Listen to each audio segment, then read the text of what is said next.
இல்லாட்டி நடக்குமா? Logically it's not possible. So இது ஒரு கம்பைன்ட் ஆக்ஷனாக தான் நம்ம எடுத்துக்கணும், right? Because of this combined action இது ரெண்டுமே சேர்த்து ஆக்சுவலாக வந்துட்டு ஒரு இண்டிவிஜுவல் ஜாயிண்ட், ஒரு ஜாயிண்ட் அந்த ஒரு ஜாயிண்ட் ரெண்டா பிரிஞ்சிருக்கு, அப்படிதான் நம்ம கனெக்ட் எடுத்துக்கணும் இல்லையா? So you can say the complete இது ரெண்டுமே சேர்க்கிறதுனா ஒன்னா சேர்த்து ஒரே ஜாயிண்ட் லைன் ஆக்சுவலி லாஜிக்கலி. எப்படி எடுத்துக்கணும்னா இது ஒண்ணுதான் ஏரியா. இங்க கொஞ்சம் இருக்கு, இங்க கொஞ்சம் இருக்கா? ஹிப் ஜாயிண்ட் இங்க மட்டும் தான் இருக்கு, இங்க கொஞ்சம் இருக்கு, இங்க கொஞ்சம் இருக்கா? பட் இதுல அப்படி இருக்கு, இட் இஸ் ஸ்பிளிட்டட். அதே மாதிரி தான் டிபி of area, it is splitted, right? So it has one end here, one end here. So ரெண்டு சேர்த்து தான் கனெக்ட் பண்ணுது, சேம் வே ஹியர். இது ரெண்டும் சேர்ந்து தான் இந்த ப்ரொடியூசர் சூப்பர்விஷன் பண்ணதே தவிர when it is fixed completely it is not moving, right?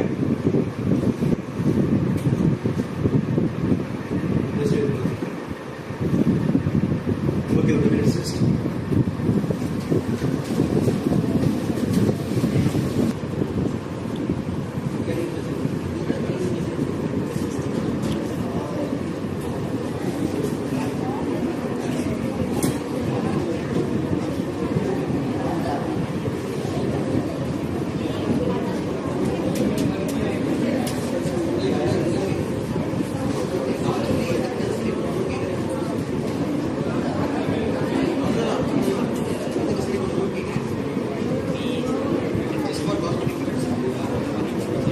okay, he is asking a question.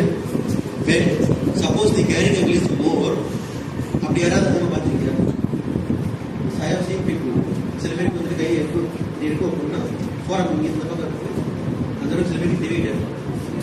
First of all why it is called a carrying angle? Because நம்ம ஆப்ஜெக்ட்ஸை carry பண்ணிட்டு போகிறதுனால carrying angle. Logically it's not like that. Logically speaking, கையை நம்ம இப்படி வச்சிருக்கோம் அப்படின்னா it is forming an angle. Suppose anatomical portion of நிற்கிறோம் அப்படின்னா இந்த கேரிங் ஆங்கிள் இல்லை அப்படின்னா it will hit the hip. Pelvis hip on. Okay, so give the clearance for the pelvis. It is like this. இதே கை முன்னாடி இருந்துச்சு அப்படின்னா தொப்பை பெருசு அப்போ இவ்வளோ பெருசு carrying angle. That is called pelvis. Pelvisoட ரெண்டு சைட்லையுமே you have to give clearance. Okay, so you have to make movement pelvis. Right? Right? Most probably we do any movements by means of flexion and pronation.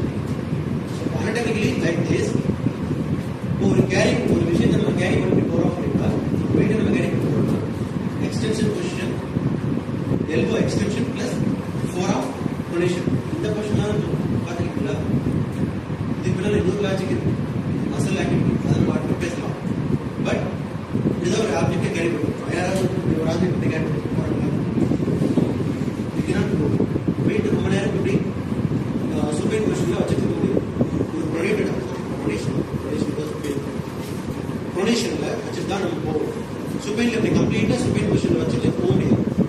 Here we should need little bit pronated position. That is also depending upon the shoulder position. Shoulder should be like this, and then weight நம்ம carry பண்ணோம்னா இப்படி இருக்கும். இது gym boys தனியாக விட்டுருக்கு, அது packet தூக்கிட்டு போகிற மாதிரி அந்த வாக்கிங் நான் சொல்லலாம். அது இப்படி, that is different.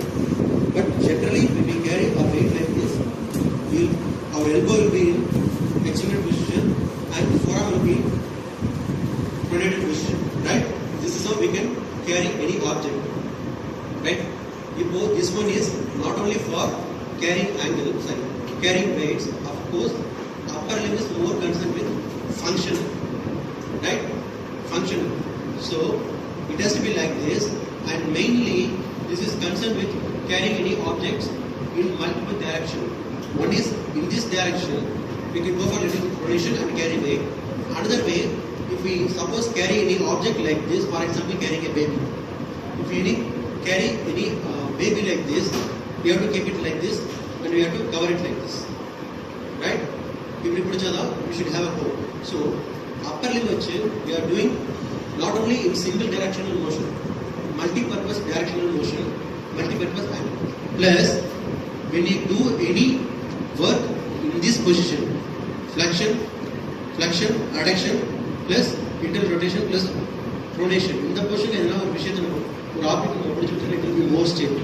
For example ஒரு வெயிட்டான ஆப்ஜெக்ட் அதை போய் நீங்கள் தூக்கிட்டு போகிறது கஷ்டம்.